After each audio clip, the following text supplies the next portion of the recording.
தமிழ்நாட்டில் மக்களுக்கு தேவையான அத்தியாவசிய சேவைகளை இணையதளம் வழியாக பெறுவதற்கான நிறைய முயற்சிகள் அண்மை காலங்களில் மேற்கொள்ளப்பட்டு வருது. குறிப்பாக 50க்கும் அதிகமான சான்றிதழ்களை நீங்கள் இ-சேவா மையங்கள் மூலமாகவே பெறக்கூடிய திட்டம் இப்போ அமலில் இருக்குது. ஆனால் இன்னும் மக்களுக்கு இந்த திட்டத்தை எளிமைப்படுத்தக்கூடிய வகையில் வாட்ஸ்அப் வழியாகவே இந்த சேவைகளை வழங்கும் வகையில் தமிழ்நாடு அரசு திட்டத்தை கொண்டு வர இருக்காங்க. அதாவது ரேஷன் கார்டில் பெயர் சேர்க்கிறது, நீக்கிறது, புதிய ரேஷன் கார்டுக்கு விண்ணப்பிக்கிறது, நேட்டிவிட்டி சர்டிஃபிகேட், கம்யூனிட்டி சர்டிஃபிகேட், இந்த மாதிரியான எல்லா சான்றிதழ்களையும் வாட்ஸ்அப் வழியாகவே விண்ணப்பித்து பெறுவதற்கான திட்டம் தான் இப்போ ஆரம்பக்கட்ட பணிகள் இருக்கிறதா சொல்லியிருக்காங்க. வெகு விரைவில் இந்த திட்டம் நடைமுறைக்கு வருவதற்கான வாய்ப்புகள் இருக்குது.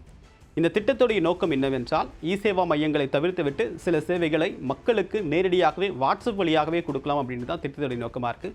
வாட்ஸ்அப் வழியான என்ன அந்த வெப்சைட்டில் போய்ட்டு நீங்கள் டைவர்ட் பண்ணி வேறு வெப்சைட்டுக்கு அனுப்புவீங்க அதுதானே அப்படின்னு கேட்டிங்கன்னா கிடையாது.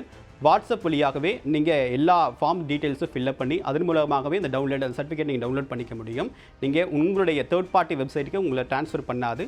இதுதான் இந்த திட்டத்துடைய சிறப்பம்சம் அப்படின்னு சொல்ல முடியும். இது எப்படி சாத்தியம் அப்படின்னு பார்க்கும்போது ஒவ்வொரு டிபார்ட்மெண்ட்டுக்கும் ஒவ்வொரு வகையான பிரத்யேகமான வாட்ஸ்அப் நம்பர் கொடுக்கவிருக்காங்க.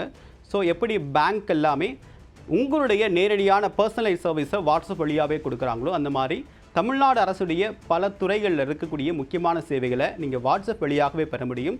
வெகு விரைவில் இந்த திட்டம் நடைமுறைக்கு வர இருக்கு.